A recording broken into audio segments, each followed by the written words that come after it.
Las opiniones vertidas en este espacio son de exclusiva responsabilidad de quien la emite y no representa necesariamente el pensamiento de la producción.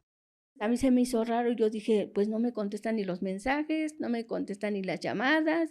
En eso dice, ya dejen de pegar, ya la encontré. Yo dije, ¿ya la encontraste dónde o cómo? Me muestra una foto como tenía la Michi, cómo la tenían amarrada.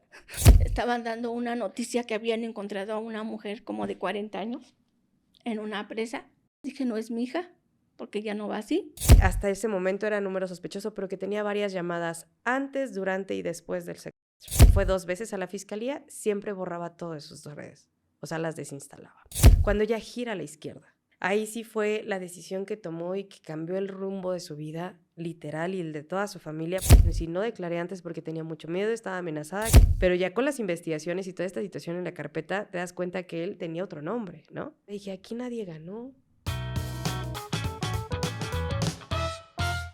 Hola, ¿qué tal amigos? ¿Cómo están? ¿Cómo se encuentran? Espero que muy bien. Sean bienvenidos a un nuevo capítulo del podcast de Pepe y Chema. Recuerden todos que yo soy Pepe y también Chema. Y nuevamente agradecido con todos ustedes. Gracias por todo el apoyo que me dan, por los buenos comentarios, por los malos comentarios, pero con una intención que se nota que es como para que mejoremos. Así que les agradezco porque esos comentarios aprendemos.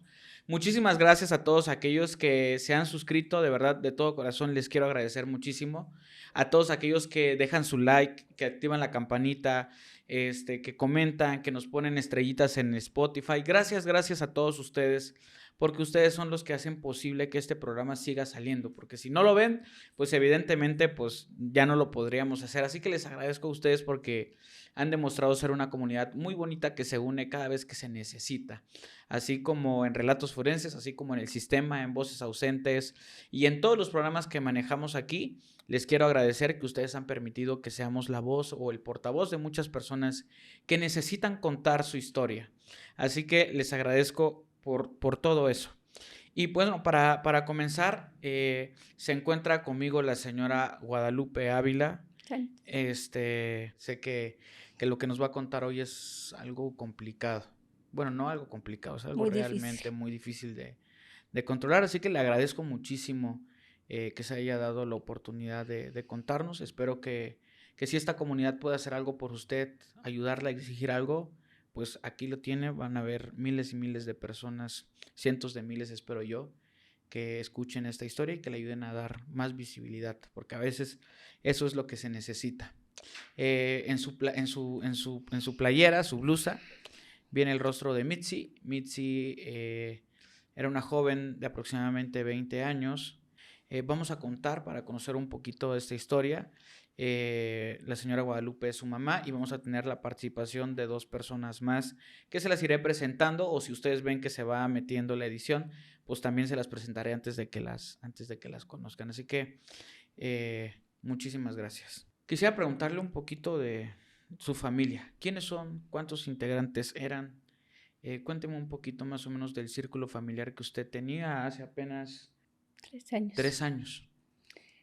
Bueno, mi familia forma mi esposo Armando, Michi, Juan Miguel y Jesús Alexander. ¿Mitzi la mayor? Michi era la mayor. Juan Miguel tenía en eso 16. 16, ok. Alexander tenía 4 años. Era una familia de 5 personas. Sí. ¿Cómo eran? ¿Cómo se llevaban? ¿Dónde vivían? ¿Qué hacían? ¿Cómo se ganaban la vida? Pues nosotros somos de San Pablo Autopan, municipio San Pablo Autopan. municipio de Toluca. Ah, ok. Pues nosotros como familia, los 5 éramos muy allegados, nos llevábamos muy bien. Michi era mi hija muy alegre, le gustaba salir mucho con sus hermanos. Íbamos a alguna fiesta, le gustaba bailar mucho con su papá. Pues estudiaba la prepa, ¿no? Me Michi dijo. estudiaba la preparatoria. ¿A qué se quería dedicar Mitzi? Michi, ella quería ser, pues ella tenía muchos sueños. Ajá. Porque no estaba tan indecisa, bueno, no sabía todavía cuál era lo que ella quería? quería hacer, ¿no? Porque ella tenía varios planes. Ella quería ser maestra, quería ser doctora. Pues decía, no sé ni por cuál me vaya a ir. Pero aparte era emprendedora, ¿no? Tenía su negocio. Ella era emprendedora, ella tenía un negocio, ella vendía por Face, le iba muy bien. ¿Qué vendía? Ella vendía ropa Ropa. por internet. Empezó a vender a sus 17, 15, 16 años porque ella empezaba a vender. Desde muy chiquita a ella le gustó el comercio. Ella puso primero de niña su negocio de dulces, incrementó su negocito de dulces. Después, pues ella vendía en la escuela, en la secundaria, pues hacía sus pulseras, sus collares, pues le gustaba, inquieta, sí. Hacer sus cositas. Después ella dijo, mamá, me voy a poner a vender. Se puso a vender, pues le iba poquito, ¿no? Empezó a vender poquito. Después pasó el tiempo, pues ella pues fue creciendo. Fue creciendo, hasta que yo le dije, ¿sabes qué, hija? Mejor ya pon un negocio, ya no vendas así, porque salía. Ella hacía sus entregas a domicilio, y ahí se iba en bicicleta, o a pie, como fuera, ¿no? Pero siempre se iba en bicicleta. Claro, sí. Tratabas de ahorrar en el transporte para no perderle Sí. a la ganancia, ¿verdad? Exactamente. ¿Dónde empieza a cambiar o en qué momento es donde algo sucede que empieza ya a cambiar el rumbo de la historia? Pues el rumbo empezó a cambiar cuando Mitzi dejó de la escuela. Mitzi deja la escuela, ¿por qué motivo, perdón? Porque conoció a Camilo. Camilo era un prestamista y pues a mí me hacía los préstamos. Entonces ella empieza a cambiar porque me dice que ella quería trabajar con él porque él le había ofrecido el trabajo. ¿Cuántos años tenía Camilo? Camilo pues tenía entre sus 37, 38 años más o menos. Mitzi tenía sus 17 años. O sea, 20 años y tantos de diferencia, ¿no? Exactamente. Camilo le ofrece trabajo. Sí. ¿En qué consistía regularmente? Si usted le prestaba, no sé, 1,000 pesos, ¿cuánto le terminaba pagando a él? Pues él me cobraba 45 pesos por cada 1,000 pesos a 20 días. ¿Sí? 45 pesos, pero todos los días. Ajá, por todos los días. Él más pasaba. El abono. Él pasaba a cobrarme 45 pesos diarios. Sí, a 20 días. Él me los prestaba. ¿Sí? Unas ocasiones cuando yo no estaba, yo le dejaba mi pago a Mitzi. Entonces fue cuando Mitzi un día me dice, mamá, Camilo me ofreció trabajo. ¿Cómo que te ofreció trabajo y de qué? Pues me dice que para que yo salga a cobrar. Entonces Mitzi empezó a salir a cobrar, ¿no? Yo le decía, ¿pero por qué o cómo vas a salir? Pues me voy a ir en bicicleta o me va a dejar una ruta cerca aquí para yo salir a cobrarlos. Y pues así fue como empezó a cambiar, ¿no? Hasta que un día Camilo se lleva a Mitzi 3 días y no me la regresaba. ¿Cuál fue el pretexto de que se fueran? ¿A dónde se fueron o qué hicieron? Camilo me dijo que se la había llevado, bueno, Mitzi me dijo que se iban a ir a otro lado porque iban a ir a ver, pues, clientes. Iban a salir a verlo de clientes. Porque él salía, se supone que aquí al DF, a cobrar. Y ellos tenían su oficina aquí en México para que le ayudara a archivar o a ver todo lo de los pagarés. ¿Era una institución financiera de préstamos o era muy informal? Pues era independiente. Él prestaba de su dinero. Él prestaba de su dinero. A raíz de ahí, pues, pasó de que ella, pues, se enamoró de él. Ella se enamoró de él. Pasó el tiempo, pues, yo lo veía a Camilo que no era una persona...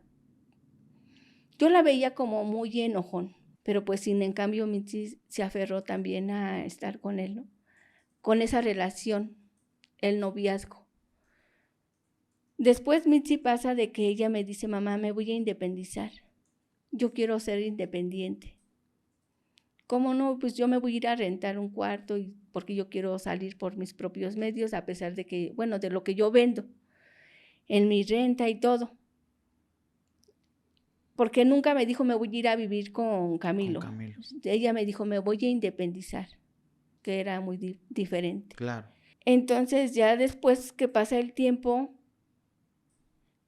ella pues me dijo que ya estaba viviendo, o sea, que Camilo iba, porque tampoco vivían así como, pues ya del diario, ¿no? Ella sí rentó su lugar y sí se independizó, sí, digámoslo así, pero la visitaba Camilo. Exactamente. Sí, pues no tanto que viviera así con él, porque yo cuando iba, las poquitas veces que yo la fui a ver por lo mismo de la operación que ella tuvo, él nunca tenía ropa ahí que viviera como pareja, ¿no? Mitzi siempre estaba sola.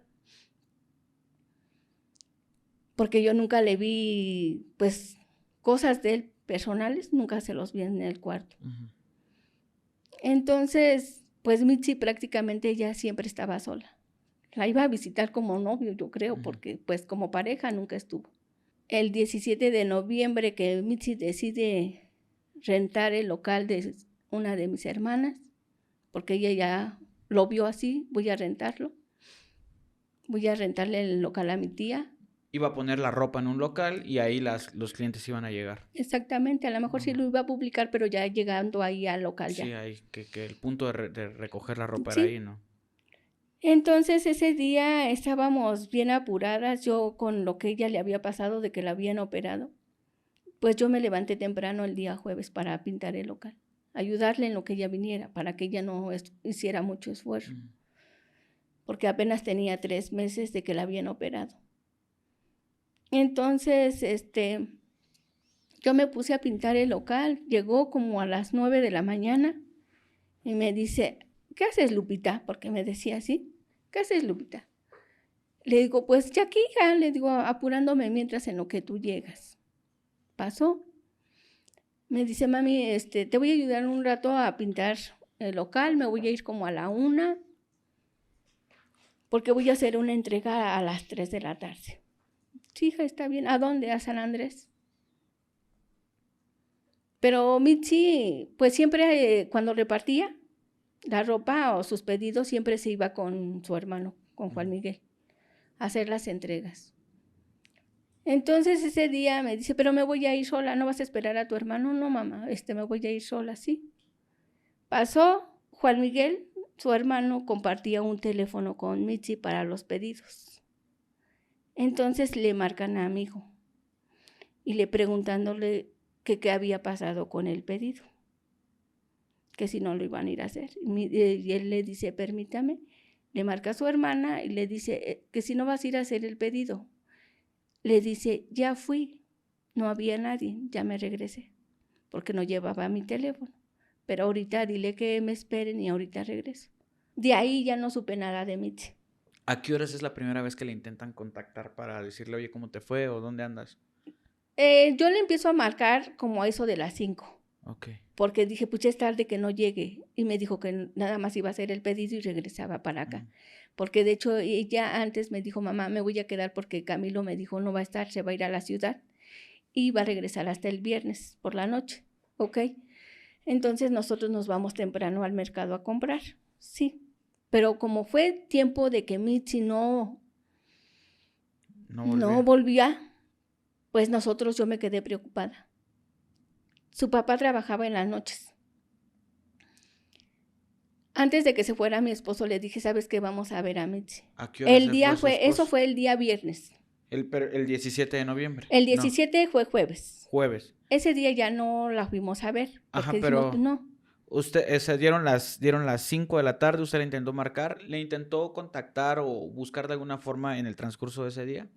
Sí, o sea que yo nada más le estuve marque y marque por teléfono, le mandaba los mensajes, veía ¿Sonaba? que le llegaban los mensajes, pero no me los contestaba. Ok. Entonces a mí se me hizo raro, yo dije, pues no me contestan ni los mensajes, no me contestan ni las llamadas, nada. ¿Usted qué pensó en ese momento? Pues yo dije, pues como siempre que cuando estaba con Camilo, cuando estaba con él, a veces pues no me contestaba de una vez las llamadas, hasta cuando ya él estaba sola.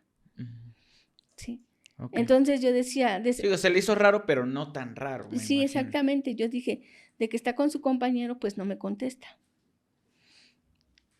Pues pasó el tiempo, ¿no?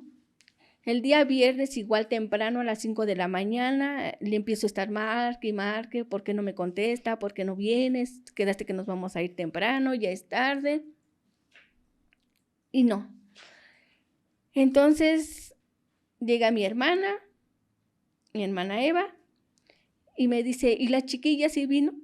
Porque así le decían, chiquilla. Y le digo, no ha venido. Y no sé nada de ella porque no me contesta. Entonces nos fuimos a su casa, a donde vivía ella. Me fui con mi esposo. ¿A qué hora se fue? Nos fuimos, no recuerdo la hora, pero era antes de como eso de las 2, 3 de la tarde. A las 2, 3 de la tarde del día Viernes. viernes. No vimos nada. Nos acercamos hacia la puerta, dije, pues está todo cerrado, no está, se me hace raro. Mi esposo me dijo, ¿sabes qué? A lo mejor se la llevó a México a comprar.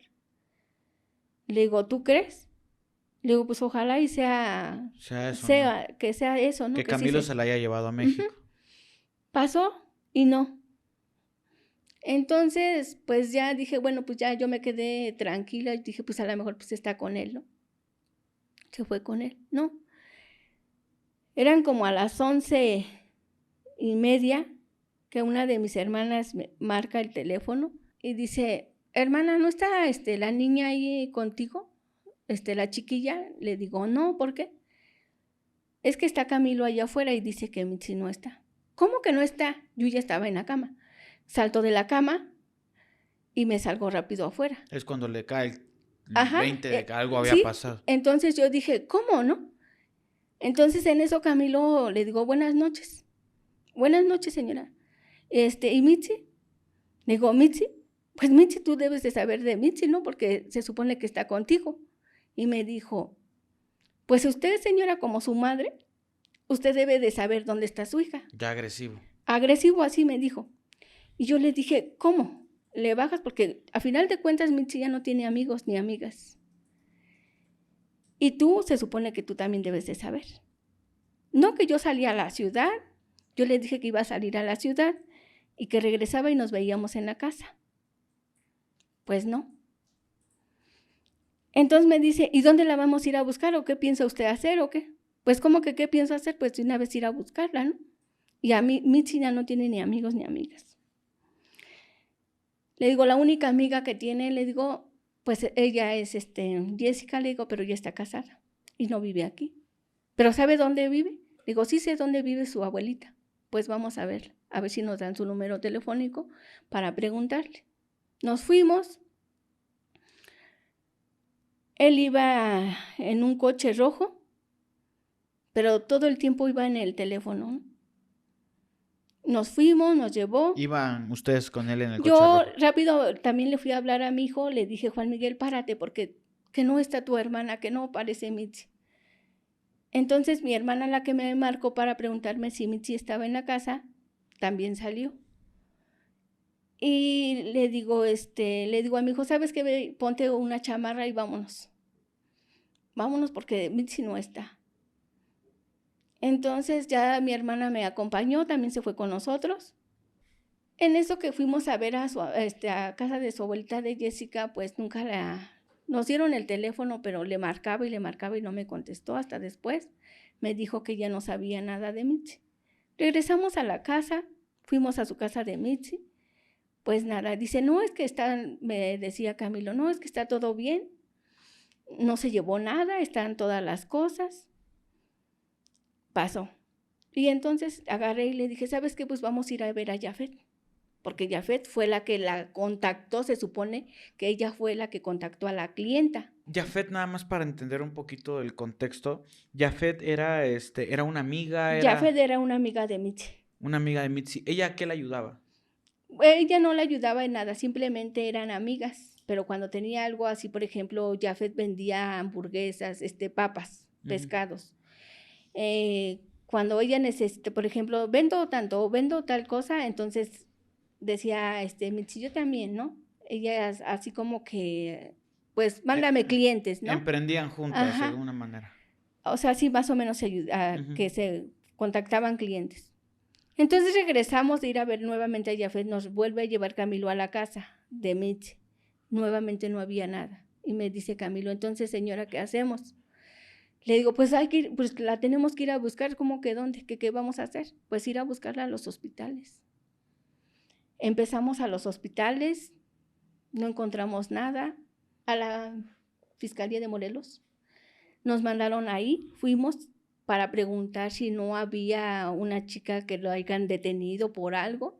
Todo eso en la madrugada. Todo eso fue en la madrugada del día viernes.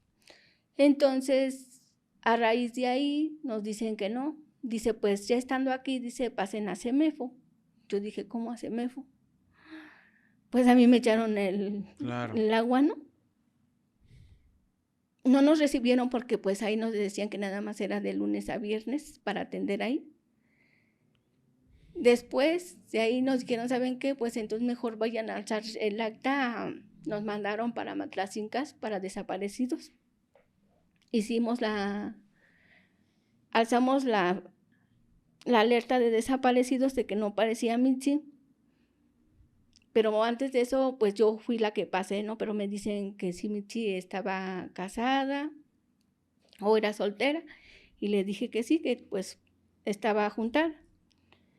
Vivía con su pareja y me dijo, pues entonces él es el quien tiene que pasar a hacer la denuncia, usted no. Pero yo soy su mamá, me dijeron no.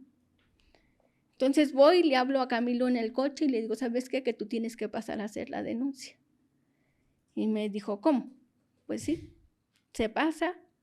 Y él se queda así todo el tiempo en el teléfono, pues yo siempre lo veía en el teléfono, porque desde que anduvimos buscando siempre andaba en el teléfono. Él nunca se bajó a preguntar. Pues él se queda sin palabras cuando le empiezan a preguntar de que si él sabía algo que dijera, y él nunca dijo nada, porque él decía que no. Nos dan la hoja de alerta ya para salirnos de ahí. Salimos de ahí como a las 6 de la mañana. Encontramos a mi esposo, nos los llevamos. Camilo en eso nos lleva por un rumbo, no sé ni cómo se llamaba ahí, pero pues era parte de San Andrés. Nos lleva a un hotel. Él se bajó y nos dijo, espérenme. Pero pues yo no me esperé, sino que yo me bajé. Le digo a mi esposo, bájate. Nos bajamos. Él preguntó que si no había ido la chica con la que luego él iba a ir a ese hotel. Dijo, no. Cualquier cosa que sepamos te decimos. Pues no. Entonces yo les mando, pues ahora sí la hoja a mis familiares para que me sacaran copias y que teníamos que pegarlas. Se pusieron de acuerdo toda la familia para que me apoyaran y fuéramos a pegar los volantes a San Andrés. En eso, pues, Camilo tampoco nos ayudó a pegar volantes porque él se desapareció. Camilo me dice, voy a ir a mi casa, me voy a ir a cambiar de ropa. ¿Está bien? Pues todos se dividieron y nos dividimos para andar en diferentes lugares de San Andrés pegando los volantes. Cuando él llega eran como las 12 más o menos del día. Mi esposo y yo nos fuimos rumbo al Panteón de San Andrés a pegar los volantes. Él agarra y me dice, ¿sabe qué? Deme un poco. No me quitó ni 50 volantes, me quitó un poquito. Me dijo, yo me adelanto.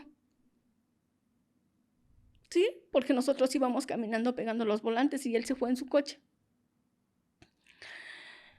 Entonces, no tardó ni 10 minutos, se me puede hacer así, muy tardado. Cuando Camilo regresa y me silba, le digo a mi esposo, ve qué quiere. En eso dice, ya dejen de pegar, ya la encontré. Yo dije, ¿ya la encontraste dónde o cómo? ¿O dónde está o con quién está? Fue muy difícil y muy duro porque me la muestra. ¿Una foto? Me muestra una foto como tenía la Mitzi. Cómo la tenían amarrada, vendada.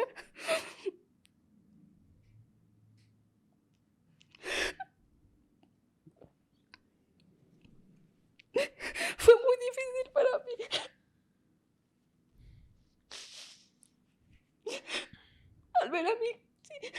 haya mostrado.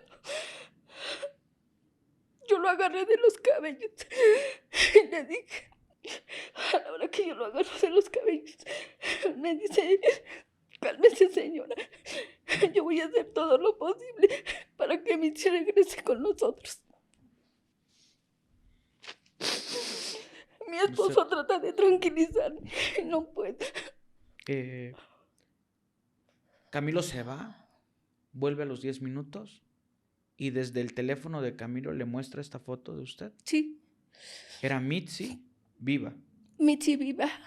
amarrada con vendas, Ella la tenían con cinta, con cinta. tapada de los ojos, amarrada de los brazos y de los pies en una silla. Amarrada a pies, brazos, todo. Sí. Entonces, le digo, yo lo agarro de los cabellos y le dije que me entregara a mi hija. Porque todo estaba por él. Sí. Porque empecé a leer lo que le habían dicho. Que le pedían $1,000,000. Y yo dije, ¿de dónde voy a agarrar ese dinero si no tenemos ni esa cantidad? Sí, Aparte de eso, no estamos en Estados Unidos como para que nos pidan esa cantidad. claro. Y Era un aparte- mensaje enviado a él. A Enviado. él le pedían ese dinero. Exactamente, porque ahí le decían, si no nos los das, Parcelito, vamos a levantar a tu esposa Laura, vamos a levantar a tu hijo José Eduardo, vamos a levantar a tu hijo Carlos, vamos a levantar a tu hermana. O sea, le mencionaban todos los nombres de él, de su familia, ¿no? Y que él tenía que pagar eso. ¿Sí? Entonces yo le decía, en ese momento, pues a mí ya no supe ni qué, por lo que yo estaba pasando de ver a mi hija así. Me dijo, dígales que se reúnan todos al punto donde nos quedamos de ver, porque nos quedamos de ver en una urrera de ahí de San Andrés. ¿Quiénes se quedaron de ver? Todos Perdón. mis familiares Ok. que nos estaban apoyando. Ya nos fuimos para allá, ya se les dijo de que Mitzi pues ya estaba secuestrada. En eso estaba una patrulla ahí en el Bodega Aurrera. Él dijo, yo ahorita voy a ir a hablar con ellos para que nos ayuden. Camilo. Camilo lo hizo solo, porque nunca quiso que lo acompañaran para que escucharan lo que él hablaba con la patrulla. Nos fuimos después de que él terminó de hablar con los policías de ahí. Nos fuimos nuevamente para la casa.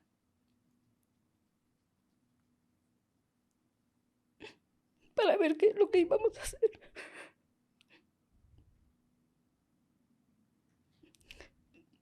Pues estuvimos ahí. Yo lógico que no me puse nada bien. Claro. No se preocupe, tome su tiempo.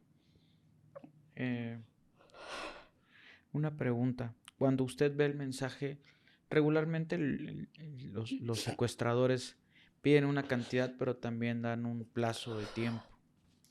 ¿Mencionó algún plazo de tiempo que le daban a él para juntar ese dinero? Sí, eso fue el sábado, entonces nos los pedían para el día lunes 21 a las 3 de la tarde. ¿Dónde le pedían que dejar? ¿Le daban indicaciones de dónde dejar el dinero o algo así? Sí, él le dijeron que tenía que entregar en el módulo de San Andrés el dinero. ¿Módulo? Ujú. Los módulos son los de los policías, Sí. ¿no? Que ahí lo tenía que entregar. Pero como pedían tanta cantidad, pues nosotros tuvimos que salir a buscar, ¿no?, el dinero, porque él nos decía que él tenía que él iba a vender pues sus cosas, ¿no?, para poder juntar el dinero. Porque después de ese dinero que nos pidieron del $1,000,000, se bajaron a $1,000,000. Y él dijo que pues que no, que él iba a juntar, que él iba a vender propiedades, carros y eso. Pero él nos hizo creer que él había vendido ya las cosas cuando en realidad nunca se vendieron las cosas. Como les comenté al inicio del capítulo, vamos a tener la participación de 3 personas. Lo que buscamos es llevarles a ustedes pues la mayor información posible para que ustedes también como comunidad nos puedan apoyar. Estoy con la señora Alicia Sánchez Ávila. Ella es hermana de la señora Guadalupe. Así es. Durante la entrevista ustedes van a escuchar que Carlos y Camilo son la misma persona. Nada más que poquito a poquito les iremos explicando por qué esta confusión. Nada más para que lo tengamos todo muy, muy claro. Para tratar de entender toda esta parte, usted sin duda alguna vio muchas cosas que la señora Guadalupe no vio. Esto pasa muchas veces en este tipo de casos, en los casos que me ha tocado, de que hay veces que los papás están tan concentrados en encontrar, en resolver, en ver qué hacer, que olvidan otras cosas, digámoslo así, no es porque quieran, sino porque tienen que buscar a quién delegarle. Entonces, quisiera entender la participación de usted, a partir de qué momento usted se entera de todo esto y qué es lo que usted comienza a investigar, a buscar, a resolver. Para eso entonces Camilo también nos dijo que le pidieron que bajáramos todo de las redes sociales, porque la habíamos subido a las redes sociales. Él dijo que bajen todo, que si la queremos viva tenemos que bajar todo. Entonces hicimos caso por el bien de Mixino en su momento, bajamos todas redes sociales y nos dijeron no den parte a las autoridades. A las autoridades. Pasó el día sábado, Camilo dijo, yo tengo propiedades, yo tengo carros, tengo casas, tengo terrenos y los vamos a vender. A mí me llegó a entregar los documentos de casa, de terrenos y las fotografías de las camionetas que iba a vender. Bueno, supuestamente iba a vender. Porque él dijo, pueden venderlas, ofrézcanlas. Ustedes ofrezcan todo. Lo que sea, bueno, ofrézcanla por donde puedan vender. Entonces, ok. Sí, mi hermana estaba muy mal, entonces a veces había momentos en que, pues ella solamente decía, yo quiero encontrar a mi hija. Sí, claro. Como sea, yo quiero encontrar a mi hija. Llegó el momento que dijo, yo la quiero encontrar viva o muerta, pero yo quiero encontrar a mi hija. Quiero saber dónde está. Mi cuñado de igual manera, pues él también, ¿no? Entonces yo era siempre como que estaba ahí como cuchillito de palo, ¿no? Pues vamos a hacer esto, vamos a hacer el otro. Entonces le digo, pues ya en el puente de San Bernabé, ¿quién se va a llevar las cosas? Le digo, oye Camilo, ya está vendido una pipa, ya me mostré las fotos, porque me pidieron qué papeles tenía, si estaba todo en regla, facturas, tenencias, todo. Y me dice, sí, sin problema, diga qué tiene, y fue lo que hice. Digo, ¿sabes qué? Se ven el día lunes en el puente de San Bernabé a las 10 de la mañana. Está el señor tal. ¿Quién se va a llevar las cosas? Se fueron a traer la pipa que oferté a la casa de Camilo, porque déjeme decirle que Camilo, pues, era casado. Él era casado y de todo este proceso, pues yo me enteré que él siempre mantuvo a Mixi diciéndole que pues ya estaba separado, ¿no? Pero cuando en realidad, pues no, porque la pipa la fueron a traer a la casa de Carlos, Camilo, a la casa de su esposa, a donde vivía con su esposa, fueron a traer la pipa. Él vivía ahí con ella. Él vivía ahí. Fueron a traer la pipa mi esposo y 2 sobrinos. Se fueron a traer la pipa. Ellos mismos se llevaron la pipa al puente de San Bernabé con los documentos. Y también la moto, que posiblemente iban a comprar, era una moto gris. Por el momento, él les dijo, yo vendí las cosas, Sí. ya tengo el dinero, junto al millón. No se juntó el millón porque pues no sabíamos, o sea, juntamos nada más 300,000 pesos. De lo que él había vendido de todas sus cosas. No. No, porque nosotros juntamos también de la Por su familia. lado. Nosotros Por su lado, juntamos 300,000, ¿y él cuánto? No, él abajo? juntó 200, como 100 y tantos, porque también nosotros juntamos la mitad de dinero entre familiares y amigos. Se junta el dinero y les dicen que el dinero tenía que ir en una bolsa negra. Nos volvimos a reunir a las 3 de la tarde. Dijimos, este es el dinero, se contó ante toda la familia. Y Camilo dijo, no, es que ya lo tengo que entregar. ¿Y quién te va a acompañar? ¿Que alguien te acompañe de nosotros? No. El que lo va a entregar va a ser mi hijo. Y todos así como que, ¿cómo no? ¿Por qué? Alguien te tiene que acompañar. ¿Cómo va a ir tu hijo solo? No, es que me pidieron que fuera solo mi hijo. Usted, me imagino, y muchos, pues, supongo que tenían curiosidad de lo que él escribía con los secuestradores. ¿En algún momento Sí. él les muestra conversaciones o cosas? Solamente llegó a mostrar el mensaje cuando dijo, donde muestra que le pidieran el $1,000,000, porque si no iban a recoger a su familia de Camilo. Todo lo demás no lo mostraba. No. Solo les comentaba a ustedes, me están Sí, diciendo esto. sí. Ok. A pesar de que yo le decía, a ver, muéstrame, o sea, ¿de dónde te están llamando? Vamos a regresar la llamada de ese número. Él siempre dijo, pues es que todo es por mensaje. Como hay que hacer caso de lo que nos están diciendo para que nos regresen a Mixi. Entonces llega la hora de que tenían que ir a entregar el dinero y Camilo, pues sí, así muy angustiado, muy deprimido, muy dolido, le habla a su hijo y le dijo, pues que lo perdonara porque lo estaba metiendo en una situación que no era de él. Entonces ya se va. Entonces Camilo le fue a entregar el dinero al hijo y el hijo se fue a entregar el dinero a los supuestos secuestradores. Ujú. Entonces no nos dio tiempo así como que pues que alguien lo acompañe. Él en la moto salió volando, regresa.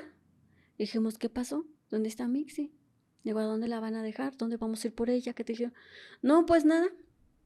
Mi hijo dice que lo entregó en el mercado porque hay mercado en el pueblo de San Andrés los días lunes.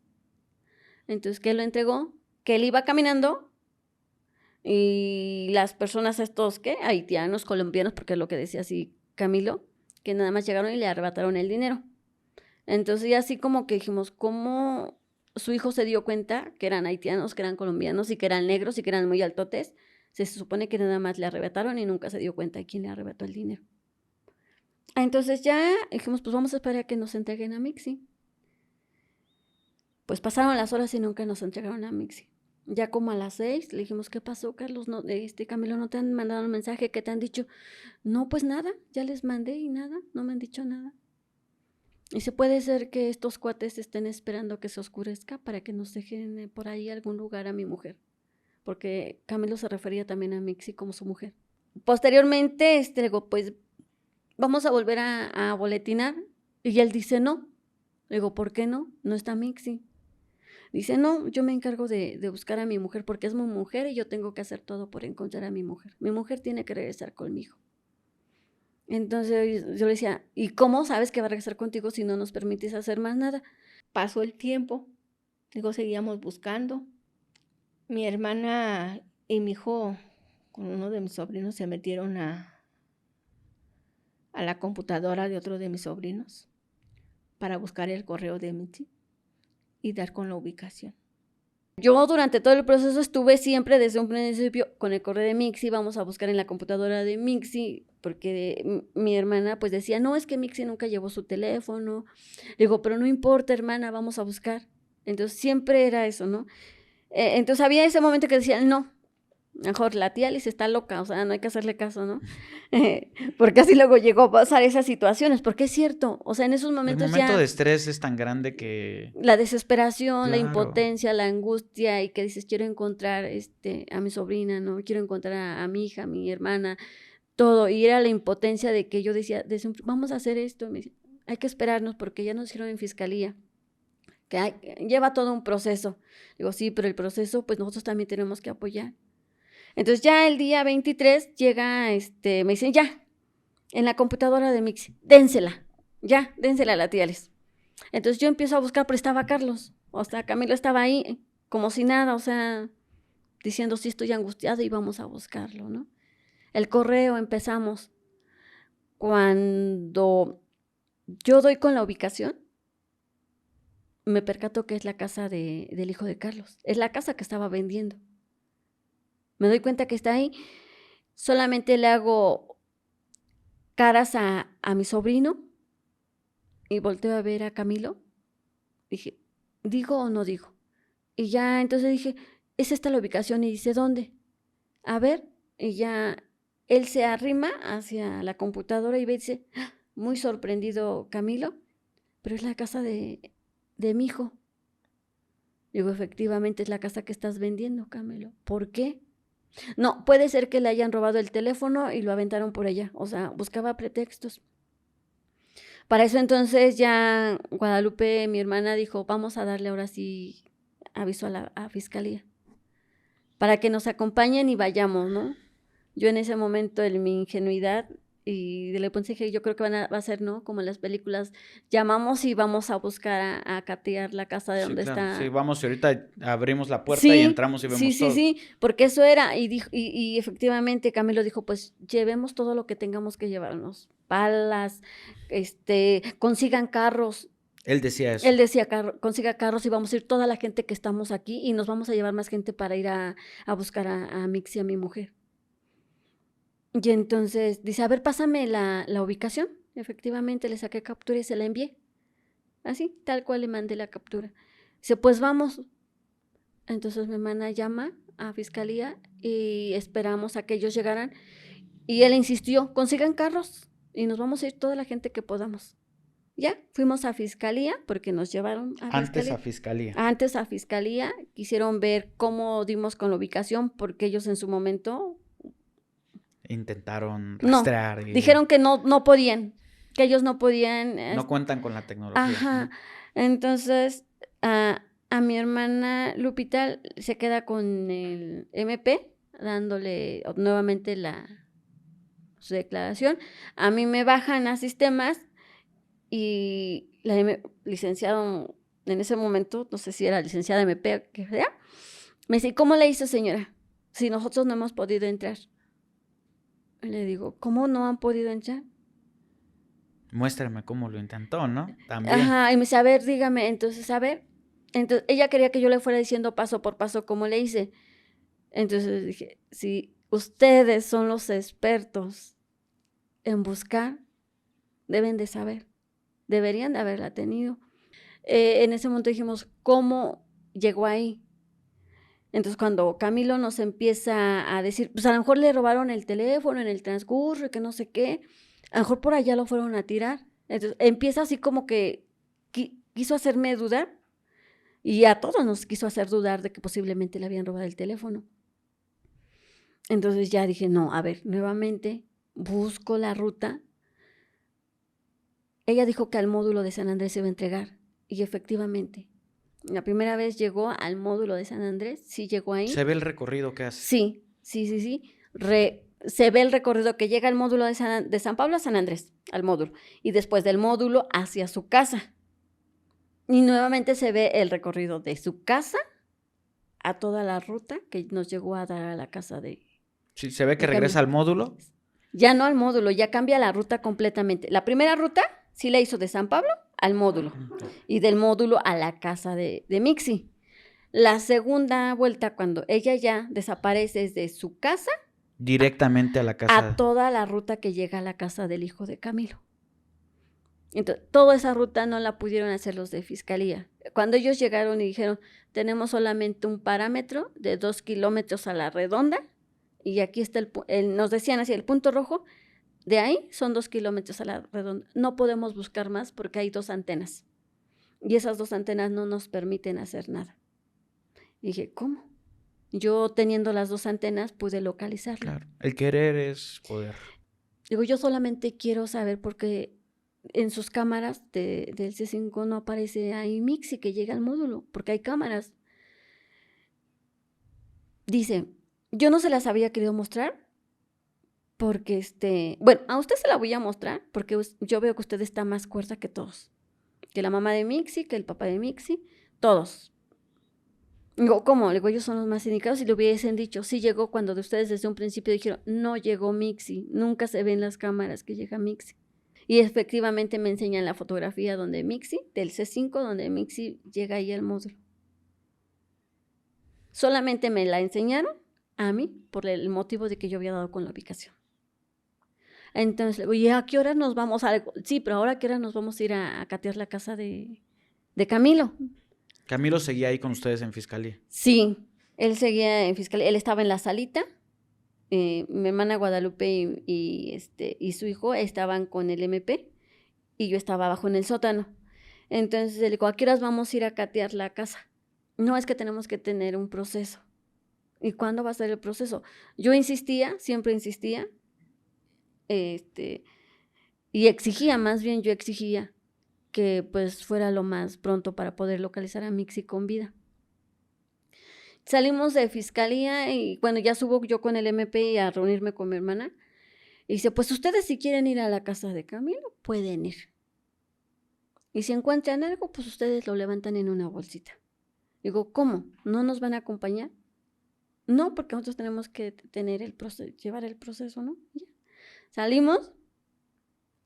Efectivamente nos fuimos a la casa de Camilo. Ujú. Iba Camilo con ustedes. Iba Camilo con los otros. Entramos al patio.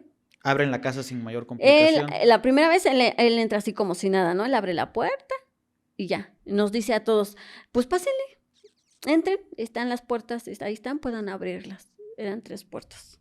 Está el jardín, tenía a su perrote que en ese momento me daba miedo porque dije, nos puede comer aquí.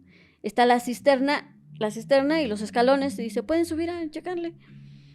Y le digo, pues sí, a veces decimos, sí, vamos a subir, ¿no?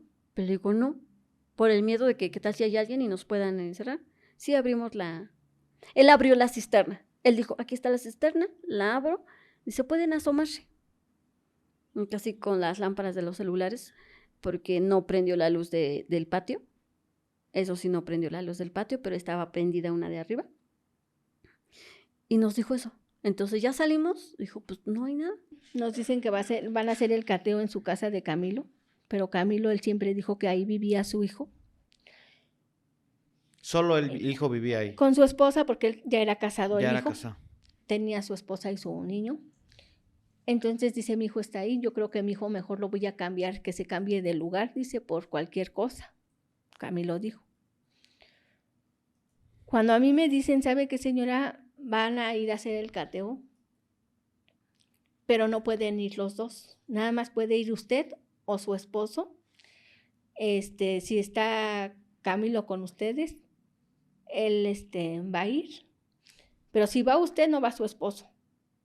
Que vaya otro familiar, no usted, me dijeron. Pues dijimos, ¿cómo, no? Yo tengo que ir. Nosotros nos fuimos aparte en otro carro.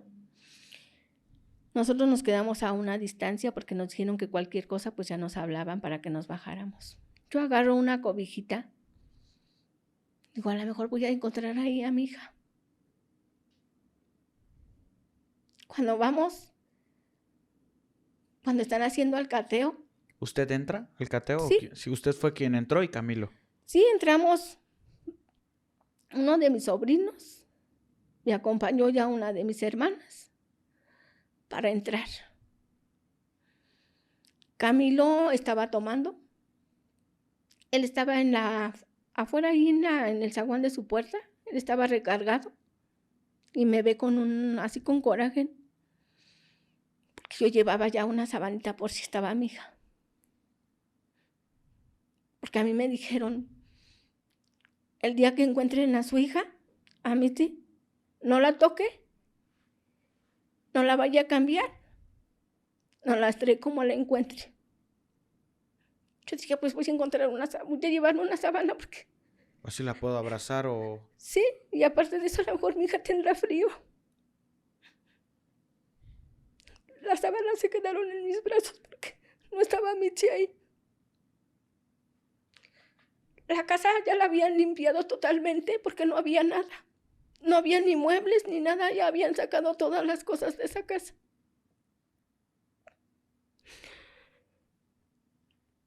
Regresamos a la casa porque pues, no había nada. Decidimos hacer una marcha el día 27, domingo 27. Se reunió la gente, salimos de San Pablo hacia San Andrés. Pues no tuvimos respuestas de nada.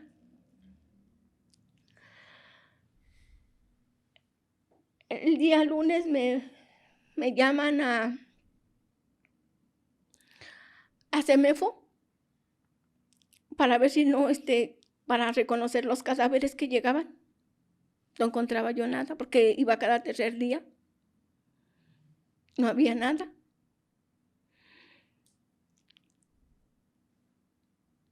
El día martes también me hablaron a la fiscalía. No fue el lunes. Lunes fui a la fiscalía Entonces habíamos tomado el autobús para regresar para la casa. Venía yo con mi hermana y mi esposo. Entonces dijimos, estaban dando una noticia que habían encontrado a una mujer como de 40 años en una presa. Cómo iba vestida, dieron las señas, dije, no es mi hija, porque ya no va así. Resulta que me hablan y me dicen que querían que fuera yo el día martes a las 2 de la tarde. Me dicen, señora, va a venir puede venir mañana a las 2 de la tarde, lo va a atender la licenciada, va a estar para que la atienda así. En fiscalía. Ah, no, ya aquí a En CEMEFO. Ok. A mí se me hizo raro ese día porque empiezan a entregar papeles. Y me dicen, le van a hacer pruebas. Digo, ¿qué pruebas? De sangre y de todo. Digo, es que ya me las hicieron. ¿A usted? Sí, porque ya no las habían hecho a mi ADN. esposo y a mí. Ujú. Ya no las habían hecho las pruebas. Cuando van otra vez y me llevan los policías para ir a reconocer el cuerpo. No estaba quien nos los mostrara. Nos llevan para que nos muestren las fotos. Recuerdo ese día perfectamente, que nunca se me va a olvidar. La doctora que estaba adentro me dijo, ha sido muy fuerte, señora, cuando ha venido a ver los cadáveres.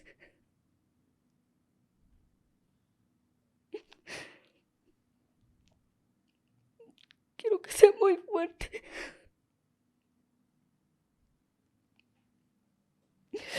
En esos momentos yo sentía que dije, no es mi hija. Es otro cadáver más que voy a ver.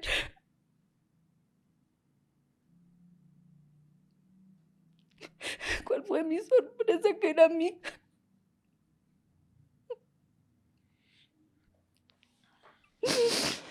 Para mí fue un martirio esa noche. Yo pensaba encontrar a mi hija viva.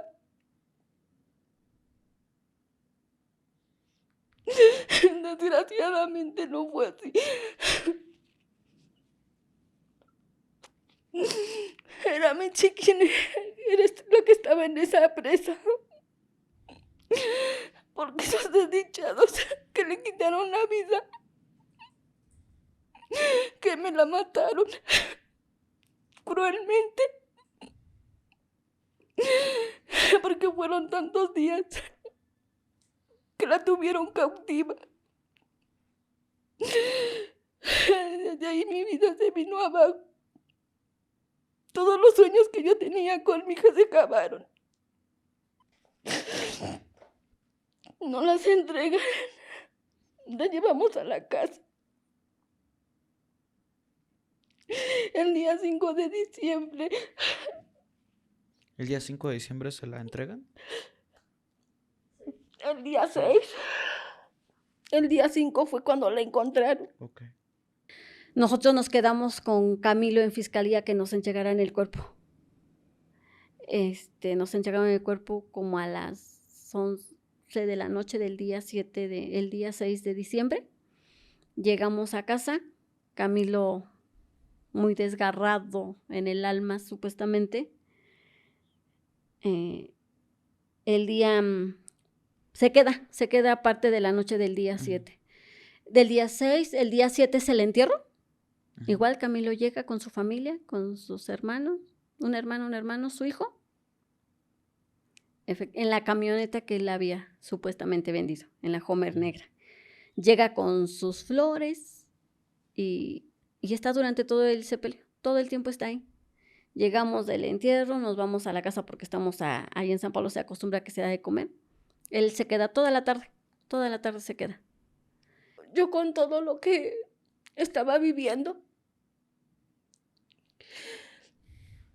ese día de sepultar a Mitzi, yo vi que Camilo agarró y aventó algo a la tumba. Pero antes que nada, Mitzi siempre llevaba una cadena que nunca se quitaba. Nunca se quitaba la cadena, Mitzi.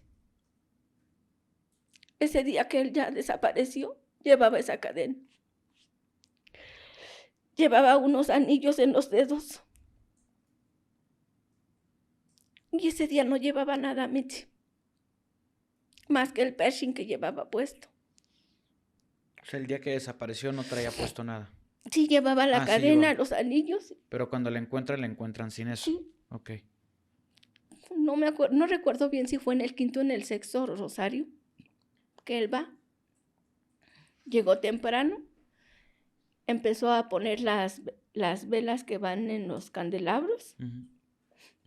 pero en eso él llevaba una chamarra café que él se la abre y le veo la cadena de Mitzi. Sentí que me echaron agua, con ganas de ir a agarrarlo, pero me contuve. No le dije nada en ese momento. Me mentí y le dije a mi hermana, ¿qué creen que acabo de ver? Me preguntan, Camilo trae la cadena de Mitzi, la que llevaba puesta. ¿Cómo? La trae puesta, nada más dense cuenta. Véanlo bien que trae la cadena de Mitzi. No le dije nada. Yo actué como normal. Qué difícil. Pero antes en ese día del entierro todavía llevó a su hermana, sus sobrinos. Fueron a la comida.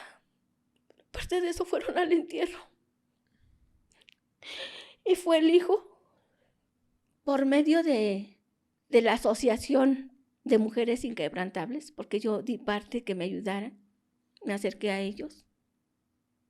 Fue como la fiscalía también empezó a moverse, porque mientras no estaban haciendo su trabajo. Y gracias a la licenciada Esmeralda de Luna, Mujeres Inquebrantables, que me dieron todo el apoyo, fue como se agilizó más también la investigación. Otra de las personas, como les mencioné, que nos puede dar muchísima más información para completar toda la historia es la abogada Carla Cervantes, de Cervantes y Asociados. Es un despacho de abogados que trabaja como en un convenio de asociación con Mujeres Inquebrantables. Así es. Trabajan pro bono. Esto quiere decir que ellos no cobran ningún peso por ayudar a las familias a resolver sus casos. ¿Me podrías platicar muy, muy brevemente, Carla? Muchas gracias por lo que haces. Gracias. ¿En qué consiste la ayuda que ustedes brindan a las mujeres? Claro, mira, nosotros como despacho, Cervantes y Asociados, tenemos un convenio de colaboración con la Asociación Mujeres Inquebrantables. Lo que nosotros hacemos es, se hace un pequeño estudio, ¿no? Con una entrevista, primero con la directora, que es Esmeralda de Luna, nos informa cómo está el tipo de asunto, tipo de delito, a veces hasta asuntos familiares y civiles.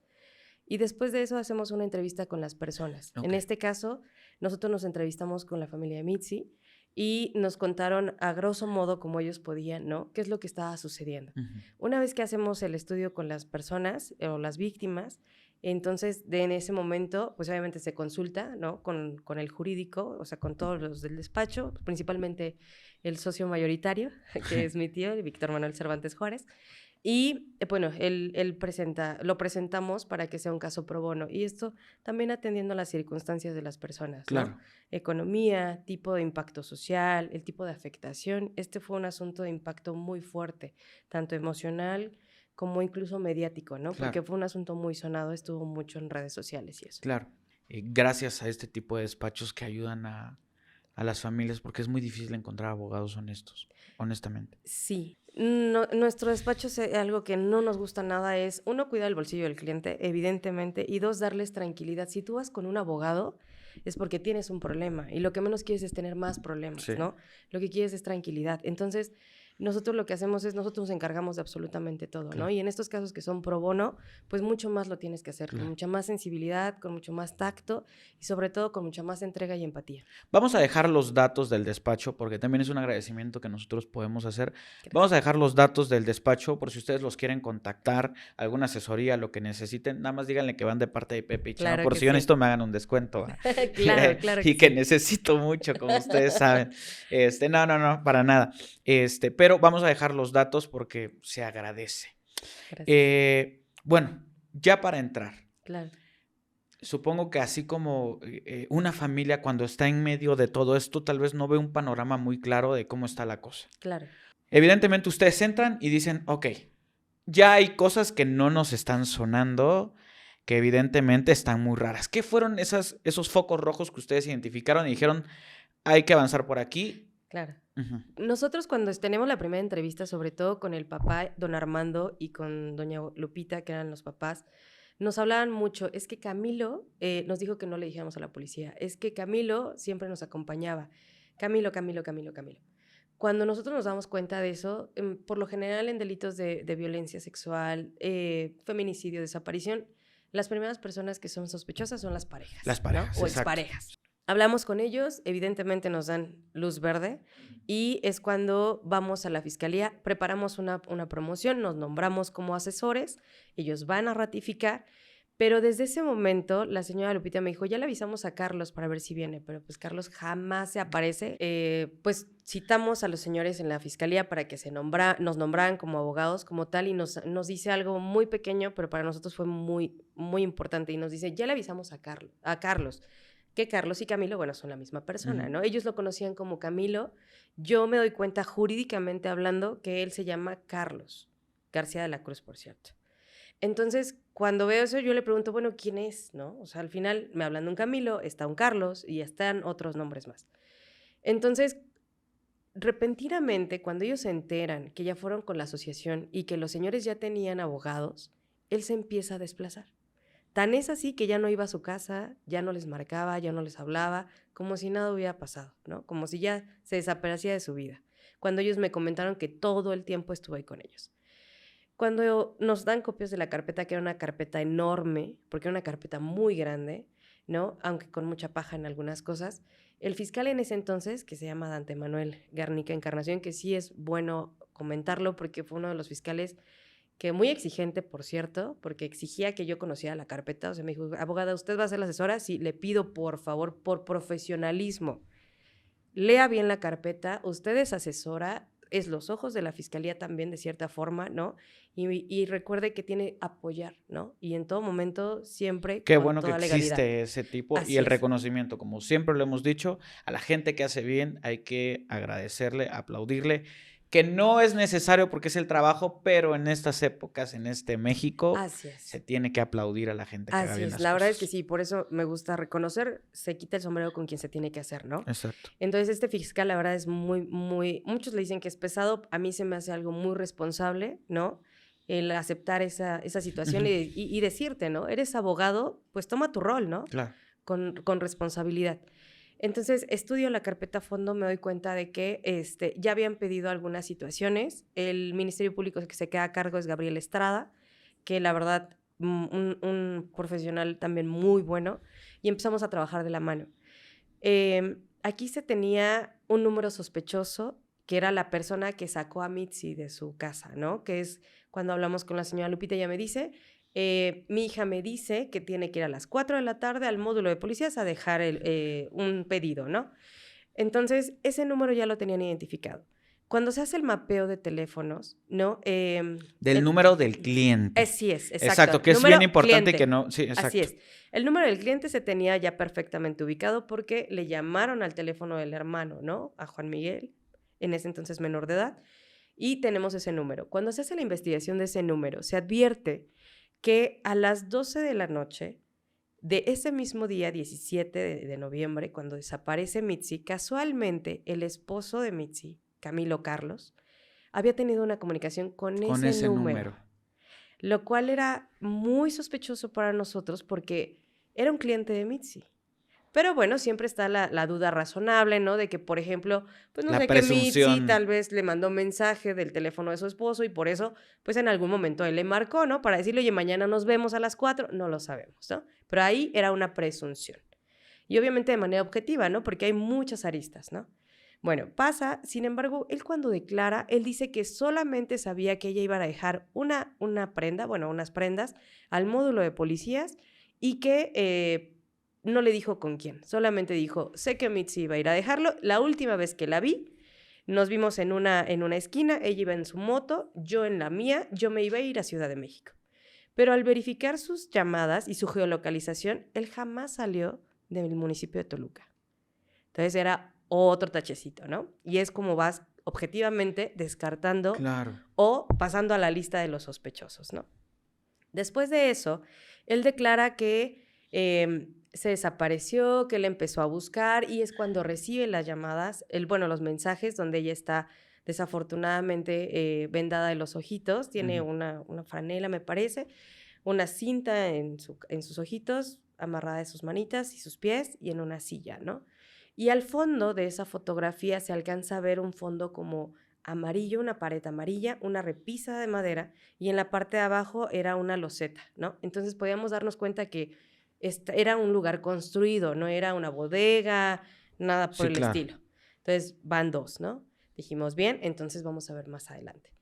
Después del mapeo, en la Fiscalía de Secuestros la verdad es muy buena y se hace una investigación exhaustiva, la verdad, muy especiales. Cuando nosotros agregamos, nos dicen, ya nos llegó el detalle de llamadas, vea usted también, pregúntele a los señores qué números tienen, etcétera. Y nos sale un segundo teléfono que es un número sospechoso. Carlos tiene llamadas, Carlos o Camilo, la pareja de Mitzi, tiene llamadas con una persona que hasta ese momento era número sospechoso, pero que tenía varias llamadas antes, durante y después del secuestro, ¿no? Incluso después de pagar el rescate. Pero eran llamadas que no eran muy normales, por así decirlo, porque eran en la madrugada, después en la tarde, como cuando se supone que él salía a buscar, ¿no? Y eso era por los tiempos que empatábamos junto con los señores, ¿no? Al momento en las 10 de la mañana, cuando él le llegan los primeros mensajes, 1 minuto antes o 2 minutos antes se había comunicado con esa persona. Había tenido una llamada. Así es. Entonces con los secuestradores. Ok, exacto. Claro. Con un teléfono que era sospechoso, pero todavía no venía lo de los secuestradores. Bueno, con ese número sospechoso lo ligan con otro número que estaba muy frecuente, que al final sale que es el teléfono de su hijo, que se llama Eduardo. Y Eduardo, casualmente, tiene muchas llamadas con ese número sospechoso. Entonces decimos, bueno, otro sospechoso, ¿no? Van 3. Y de ahí tenemos otro número.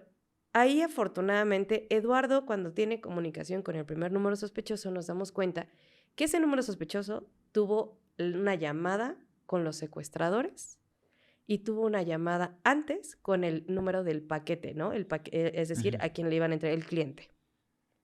Cuando se hace todo esto, Eduardo cuando va y declara ante la fiscalía, le piden su teléfono porque ya era una persona sospechosa, pero no se le podía detener porque todavía no se le comprobaba nada, ¿no? Y efectivamente estaban en investigación. Y cuando él va, le preguntan, ¿tienes redes sociales? ¿Tienes WhatsApp? ¿Tienes esto? Y dijo, no tengo nada de eso. Pero desafortunadamente en su registro de datos conservados que manda la telefonía, se da cuenta que sí tiene muchísima navegación y que sabemos que eran WhatsApp, que era Facebook, etc. Entonces, cada que iba a declarar, que fue 2 veces a la fiscalía, siempre borraba todas sus redes, o sea, las desinstalaba.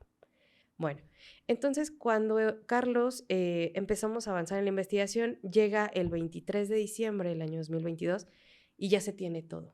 Todas esas pruebas, ¿no? El cateo, pues evidentemente nosotros no estábamos representándolos en ese momento, no se tuvo ninguna actuación favorable, se pudo ubicar el cateo o el domicilio, casualmente es otra casualidad que no es tan obvia, tan buena, ¿no?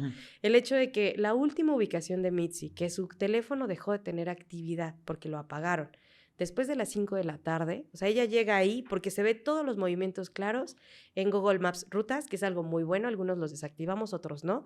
Afortunadamente ella lo tenía activado. Y pudimos ver minuto con minuto, literal, cuando se iba actualizando, conforme ella se iba moviendo, que Mitzi en algún momento alguien la interceptó o alguien le llamó o alguien le dijo que tenía que irse a la casa de Eduardo, el hijo de su pareja, ¿no?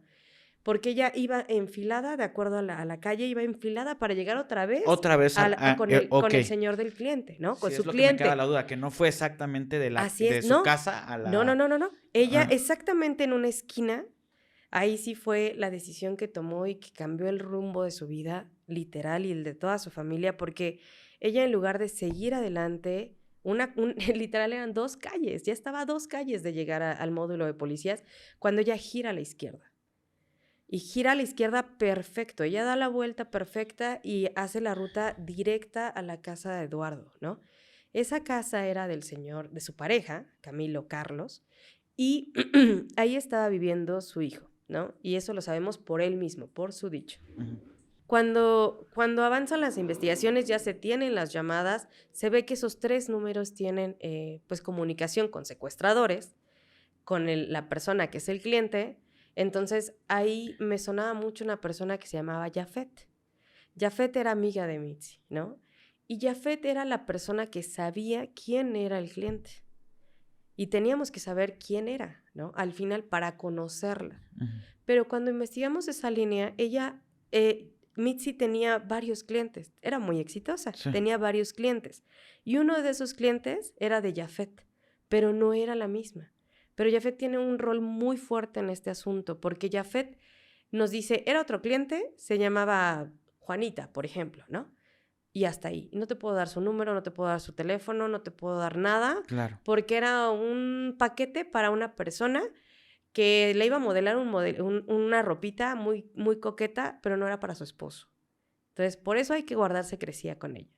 Y dijimos, ok, está medio raro, pero Claro. vamos a ver qué pasa.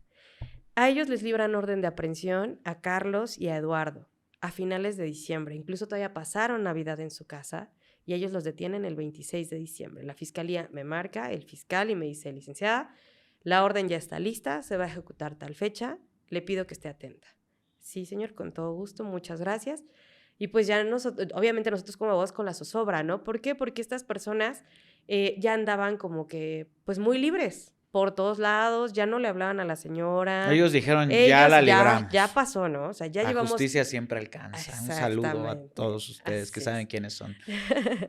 Entonces, los detienen, va a la primera audiencia, declaran, y algo importante ahí es que a él le pregunta el juez muy puntualmente, ¿usted tuvo o no comunicación con el cliente, con el número tal, ¿no? Telefónica. Telefónica. ¿Usted tuvo llamada o no? Porque eso era algo que se estaba debatiendo, ¿no? Ujú.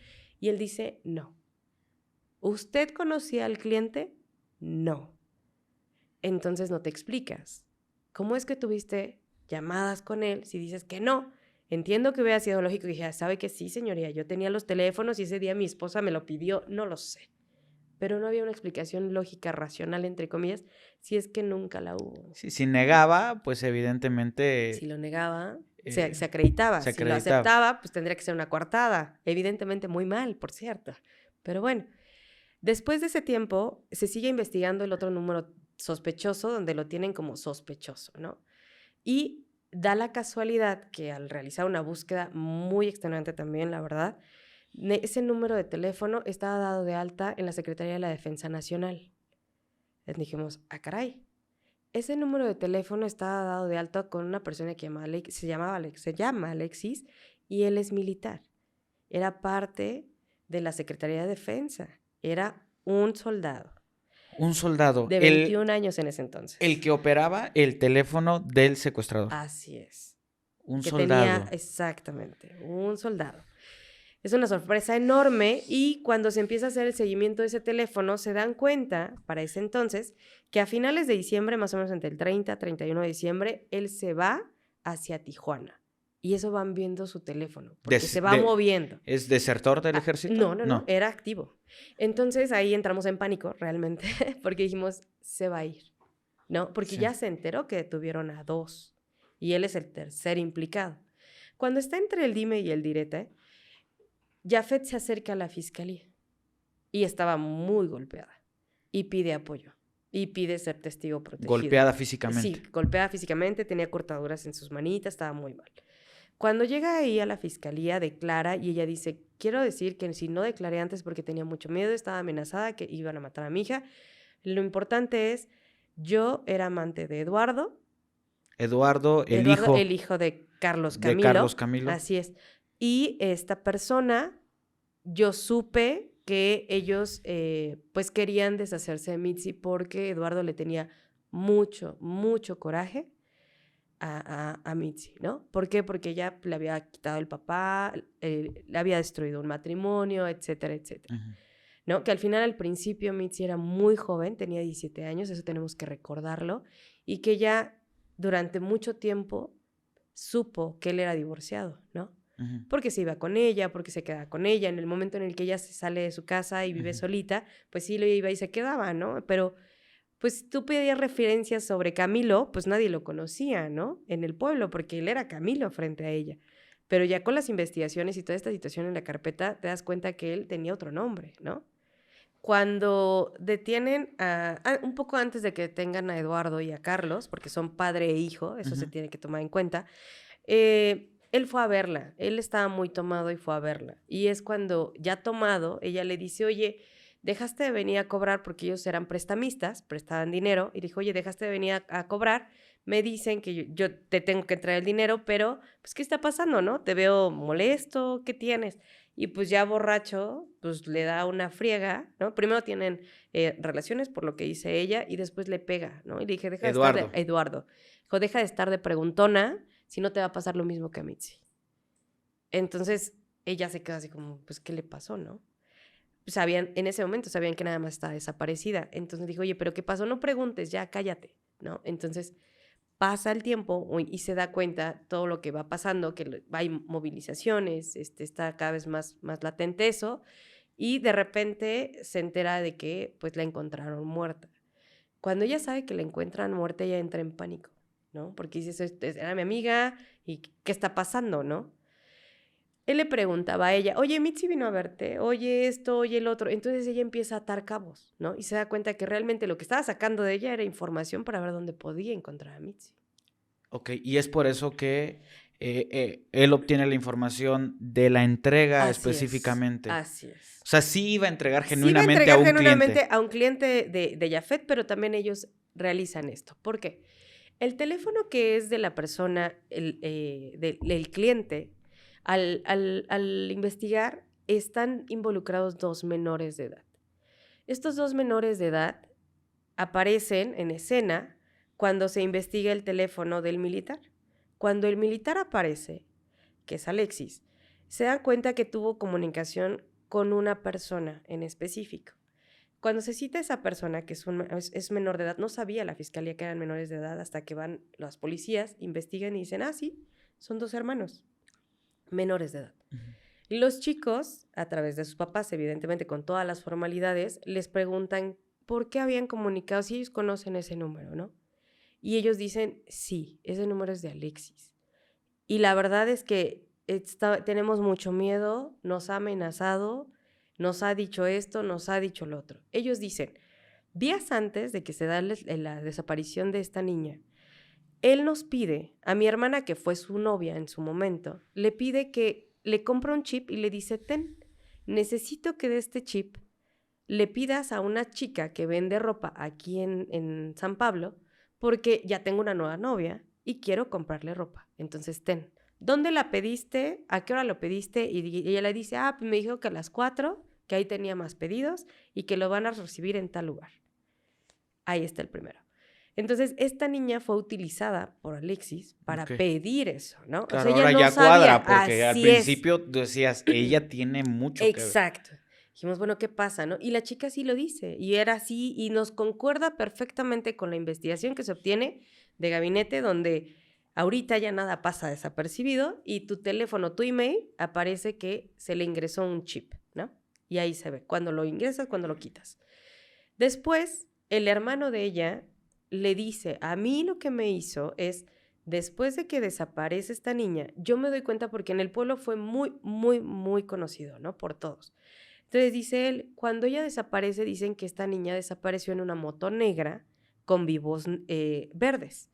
Entonces Alexis, junto con Eduardo, un día después de la desaparición, varios días después de la desaparición, tomados, se encuentran a este niño cerca de la casa de Alexis. Y él venía de la escuela y dice, lo que me dicen es, necesito que te lleves esta moto. Y dijo, era una moto negra con vivos verdes. Me dijo, necesito que te lo lleves y que la metas a mi casa. Y si te preguntan, diles que yo la compré. Como eran vecinos.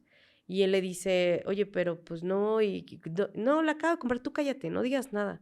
No, pero es que, me dijo, entonces se ponen muy agresivos los dos, me quieren pegar y dije, ¿sabes qué? Sí, ya, me la llevo. Porque sabía que era del ejército y dijo, la verdad daba miedo, ¿no? Claro. Entonces el chiquillo, que era un niño de menos de 15 años, 15, 16 años por mucho, la chica tenía 14, 15 años por mucho, eran muy pequeños. Se lleva la moto y dijo, yo toco, abre la familia de este Alexis, meto la moto y me dijo Alexis que venía a dejarla a punto. De esa moto no se supo nada después de eso, ¿no? Entonces ya tenemos como el cuadro, el panorama, ¿no? Ya sabemos Sí. que el número sospechoso se llama Alexis, el otro es Eduardo, ¿no? Y es cuando, pues bueno, ya libra la tercera orden de aprehensiones en contra de Alexis y, pues bueno, se sigue todo el proceso es después de que los detienen, este chico no declara, Alexis es en enero del 2023 cuando lo detienen, y el proceso sigue, ¿no? El nuestro es verificar que todas las declaraciones que faltaban, entre comillas que ya eran muy pocas, informes periciales, la necropsia, la mecánica de lesiones, Claro, situaciones que es así una cosa que no he preguntado, pero así es. justamente causas de muerte, ahorita abordamos esa parte. Claro, todo ese proceso pues se integra, ¿no? Para saber cuándo murió, de qué murió, ¿no? Es algo importante para determinarlo, Claro. ¿no? Cuando nosotros obtenemos esa información, pues Mitzi la encontraron el día 5 de diciembre del 2022, de acuerdo al time cronológico, ¿no? De muerte, nos decía el médico que ella falleció entre 3 a 4 días antes de que la encontraran, ¿no? Mitzi fue encontrada en una O sea, laguna. siguió viva mucho tiempo. Sí, ella fue detenida el 17 de noviembre, o bueno, pues la privaron de su libertad el 17 de noviembre y es hasta el 1 de diciembre, ¿no? Más o menos, entre el 1 y 2 de diciembre cuando la matan, ¿no? Y ellos deciden dónde ir a tirarla. Aquí algo importante que también nos saltaba mucho es que tanto el 27 como el 25, 30 de noviembre, ¿no? En esas fechas, tanto Alexis como Eduardo estuvieron muy cerca, extremadamente cerca, diría yo, de la laguna de Mina, México, Almoloya de Juárez. Es el municipio de Almoloya de Juárez. Entonces, esa laguna no está muy lejos de San Pablo Autopan, ¿no? Que es donde, y San Cristóbal Huichochitlán, que es donde está, donde se originó toda esta situación. Y según lo que es extraoficial, por así decirlo, ¿no? Porque eso ya no era parte del proceso, pero se pudo dar un seguimiento, ¿no? Que ellos estuvieron varios días yendo como a buscar viendo el lugar. Exacto, de dónde deshacerse de ella, ¿no? Pues bueno, a ella la matan en ese lugar, porque a ella no fueron a tirarla ahí, a ella la matan en ese lugar por todo lo que se encontró alrededor, ¿no? Ella murió de puñaladas en el corazón, literal, ¿no? La mataron con varias puñaladas en su corazón. Pasaron muchos días, la aventaron a la laguna, o sea, la matan en la orilla y ella no quedó muy lejos de la orilla porque su cuerpo cayó de boca y desafortunadamente, pues bueno, cuando se encontró ya estaba en un estado avanzado de putrefacción.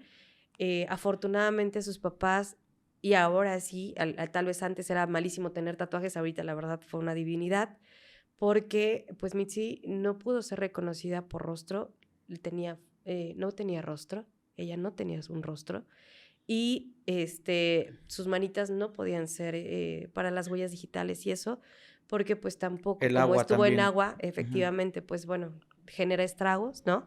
Pero afortunadamente Mitzi tenía varios tatuajes, ¿no? Y sus papás sabían perfectamente qué tatuajes tenía. Entonces, tenía un león, tenía una princesa de La Bella y la Bestia, y que pues perfectamente se conservaron esos tatuajes, ¿no?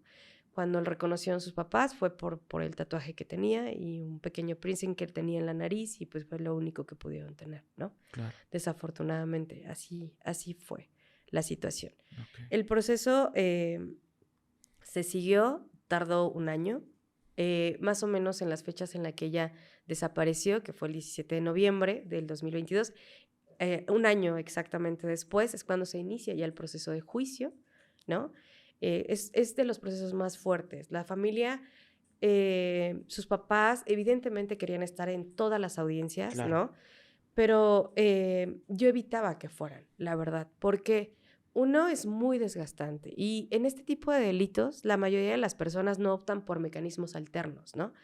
Los mecanismos alternos son cuando una persona acepta su culpa y por esa situación se le hace una reducción a El su pena, proceso, ¿no? pues, Así es, en el ujú. proceso se llama procedimiento abreviado. Abreviado. Sin embargo, en estos delitos como son secuestro, feminicidio, Sí, no, ¿cómo te ayudo, hermano? homicidio, o sea, no hay forma. Incluso la ley establece que ellos no pueden tener beneficios, ¿no?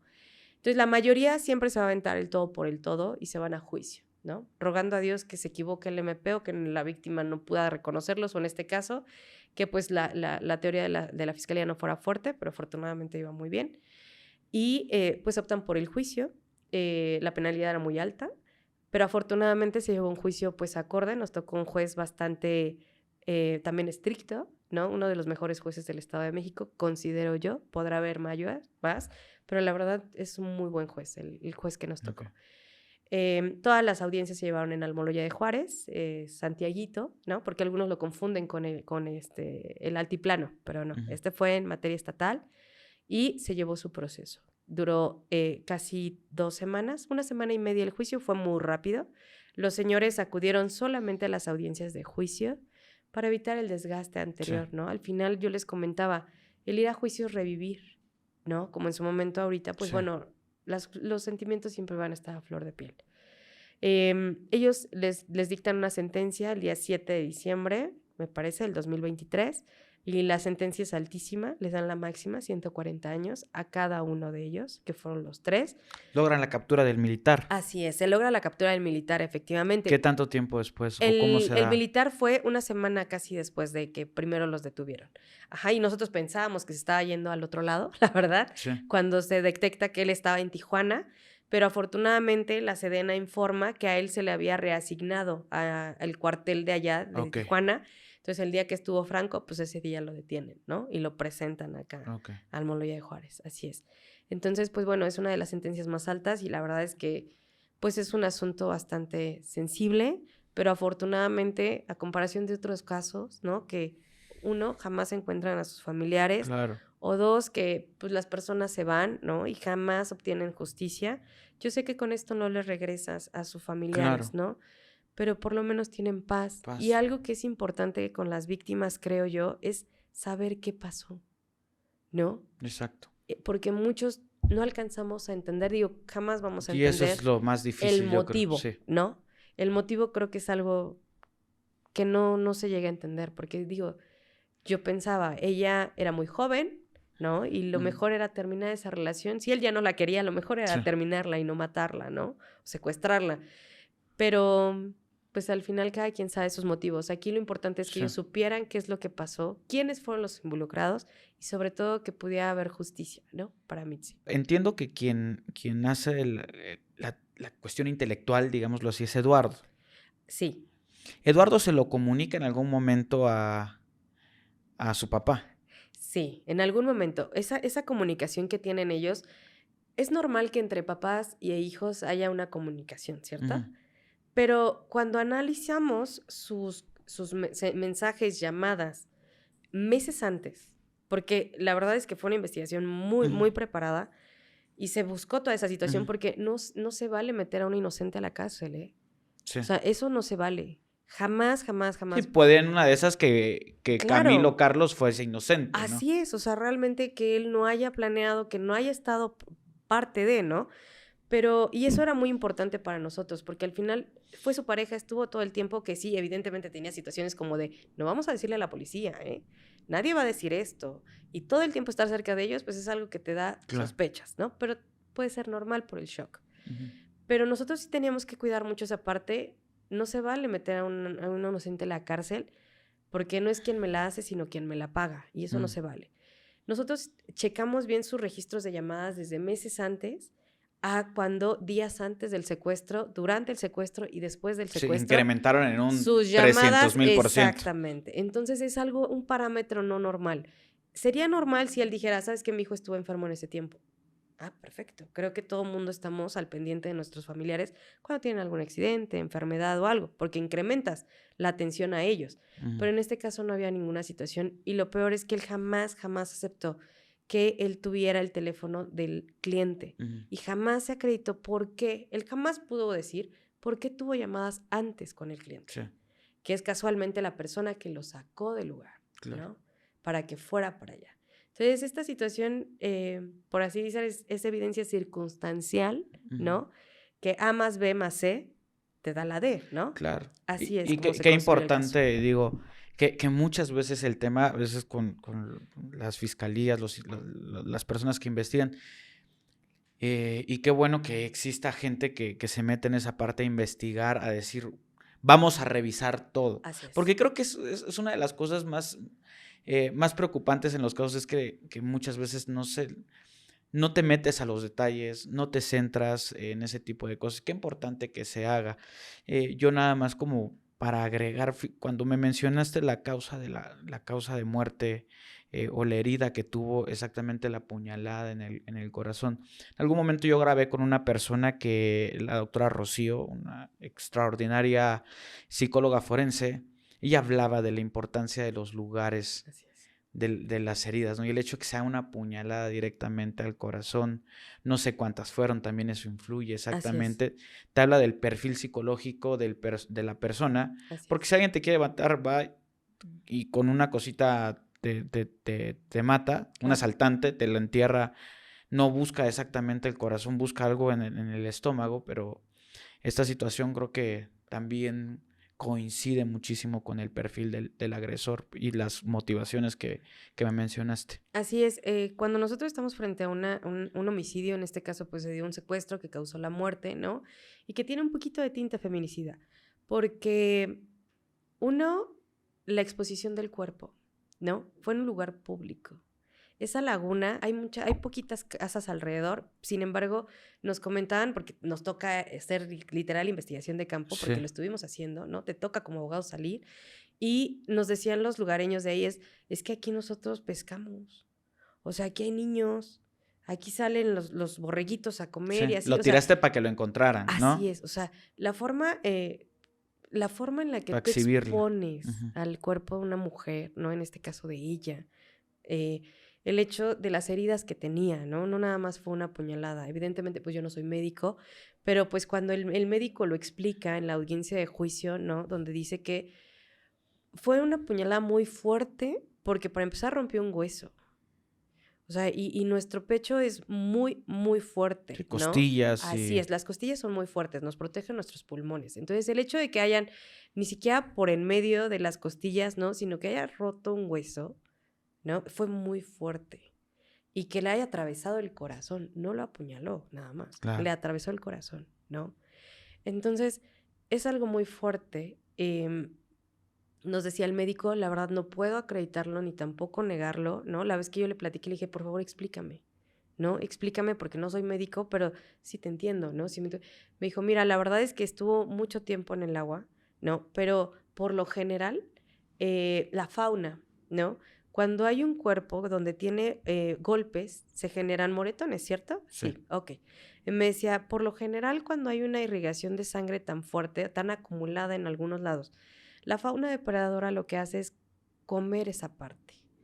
Entonces, muy probablemente, tal vez la golpearon y tenía, pues, sangre en su carita. No sé por qué, porque nada más se comieron eso los animalitos de su cara, ¿no? Sus manitas que también estaban cerca, su cuerpecito, pues, no, desafortunadamente no. Pues fue una situación muy fuerte, ¿no? Claro. Y sí nos habla de la hazaña que tenían contra ella. Eso es algo que a mí, en estos asuntos que hemos llevado, me marcó mucho, ¿no? Sobre todo como mujer, porque tienes que ser empática, ¿no? Soy mamá y veo a la señora destrozada y sé que no le puedo regresar ese pedacito de corazón que se le fue, pero sí le puedo regresar paz, ¿no? La tranquilidad de que ella sepa que las personas que realmente lo hicieron están dentro de la cárcel y que no van a salir, que no van a disfrutar. Saliendo del juicio, la abracé muy fuerte y le dije, pues, lo hicimos, ya estamos fuera. Yo con esto no le regreso a su hija, pero le regreso un poquito de tranquilidad, por lo menos, ¿no? Tiene esa situación de confiar otra vez en la justicia, ¿no? Y sobre otra cosa, yo me puse a pensar y dije, aquí nadie ganó, porque ellos no le regresan a su hija. Qué padre sería una vida por otra, ¿no? Sí, claro. Pero desafortunadamente no. Y por el otro lado, el militar tenía 21 años en ese momento. Toda una vida. Sus papás jamás faltaron a alguna audiencia. Los señores eran unas personas muy sensibles, nunca groseros, porque siempre respetaron a los señores, a mis clientes, bueno, a mis víctimas. Siempre, nunca fueron groseros, ni tampoco desafiantes, como algunas otras familias, les puedo decir, Claro. ¿no? La verdad, muy tranquilos conmigo. Buenos días, licenciada, buenas tardes, buenas noches, siempre muy tranquilos. Pero les ve su cara, ¿no? O sea, al final su hijo está detrás de un cristal, está en un penal. Entonces aquí nadie ganó. Nadie, absolutamente nadie. Ellos perdieron una vida muy jóvenes, ¿no? Porque los tres, Carlos, Camilo, 40 y tantos años. Su otro hijo de 20 y tantos años también, ¿no? Alexis de 21 años. Se les va la vida. Desafortunadamente, la cárcel es el hotel más caro del mundo, ¿no? Porque ahí vas a dejar todo lo que tengas, lo vas a dar. Todo lo que trabajó, todo lo que... Así es. Híjole. Abogada, quiero agradecerle nuevamente a usted, a su despacho, Gracias. a la organización de Mujeres Inquebrantables. Gracias por el trabajo increíble que están haciendo. Y pues me encantaría en algún momento invitarlas formalmente Claro también que aquí sí. a platicar de algunas otras cosas, a los otros programas que tenemos. Gracias. Seguramente tienen muchísima información que compartir. Vamos a dejar nuevamente los datos en la descripción para que ustedes puedan contactarlos si los necesitan. Tanto a la organización como al despacho. Gracias. Muchísimas gracias por eso, gracias por la confianza, doña Guadalupe, gracias por venir aquí. Y pues nada, ¿algo más que guste agregar? Lo más importante en este tipo de asuntos, se los puedo asegurar, es denunciar, ¿no? No saben cuántos casos quedan impune por el miedo, por no querer dejar. Doña Lupita fue muy valiente al decir, no, sí tengo que hablar, ¿no? Uh-huh. Pero sí hay que denunciar. Yo sé que es una pérdida de tiempo, muchos lo dicen, ¿no? Porque tardas mucho, claro que Tardas sí. mucho. Sí, tardas mucho. Y tratar de acercarse realmente, yo sé que es difícil porque en ese momento no saben a dónde ir, ¿no? Pero confíen en su intuición, eso es 100%. Las mamás tienen un superpoder, ¿no? Que nos dice, ahí no, ¿no? Con esa persona Sí. no. Pero una, denuncien. Dos, estén muy atentos siempre a sus hijos e hijas. Claro. Nunca está de más decir no o decir hasta aquí, ¿no? Y pues bueno, el asunto de Mitzi es algo que nos recuerda a todos que siempre tenemos que tener atención en absolutamente a todos, ¿no? Por ahí decía mi papá, los detalles, me decía, aquí el punto fino, hija, está en los detalles. Claro. Siempre, ¿no? Siempre fíjate en los detalles. Y es cierto. Claro. Muchas gracias, No hay abogada, qué. por compartirnos. Sin duda alguna nos abre el panorama que espero nunca utilicemos sus conocimientos Gracias. y ni los apliquemos, pero gracias por enseñarnos esa parte. Aquí nos van a ver, si Dios lo permite, nos van a ver cientos de miles de personas. Si usted quiere pedir algo, puede hacerlo. Mire, pues digo que fue muy difícil y fue un año de proceso en estar en las audiencias. Entonces yo con lo que les puedo decir a todas las mamás o a las jóvenes que nos están viendo, que van a ver este video, pues que le tengan confianza a las chicas, más que nada que le cuenten todo a sus mamás.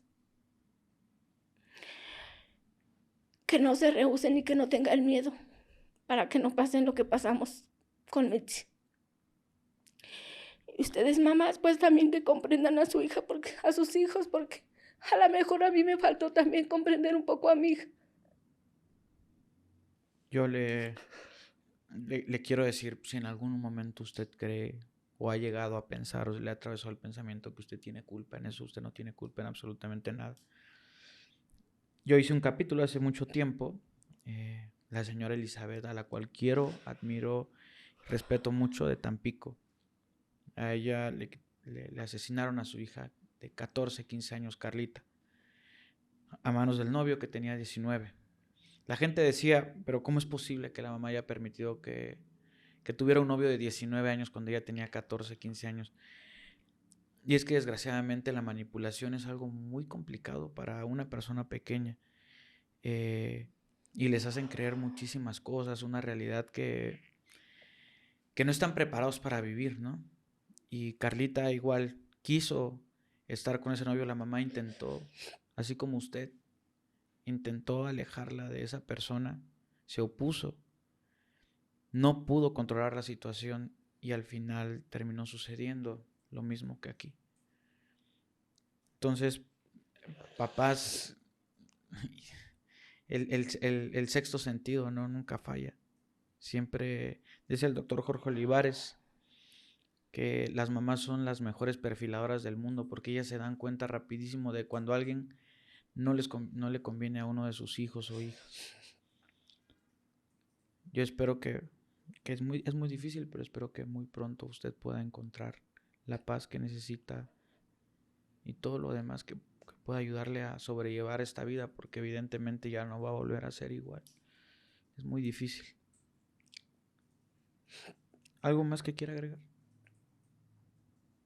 No, pues que nada más que se den cuenta todas las jóvenes con qué tipo de personas se relacionan, Okay. para que tengan más cuidado. Hay que tener cuidado. Sí, no creamos que si tenemos 15, 30 o 40 años ya no sabemos todo lo que nos espera de la vida, ¿no? O sea, nadie es sabio en su propia prudencia, dice Proverbios en la Biblia. Mi papá me hacía leer mucho Proverbios porque decía que eso me iba a volver inteligente. No lo sé, no sé si latino o no. Pero, pues bueno, les agradezco mucho a ustedes. Le agradezco mucho a Mujeres Inquebrantables. Vamos a dejar sus redes sociales para que también apoyemos a la abogada Carla Cervantes. Muchísimas gracias también. Y a todas las personas que evidentemente la pudieron ayudar, a gente de fiscalía. Como siempre decimos aquí, voy a recalcar, hay veces que hay gente que no hace su trabajo, pero hay gente que sí, y a esa gente nosotros le reconocemos siempre. Y deseamos de todo corazón que cada persona que necesita ayuda, ojalá se pueda encontrar con personas comprometidas con su trabajo. Le agradezco mucho, señora. Y a todos ustedes les agradezco muchísimo por ver este capítulo. Les pido que se cuiden mucho y ojalá que puedan compartir este capítulo con sus hijas, hijos, porque tal vez si no es de esta manera, tal vez no van a lograr entender.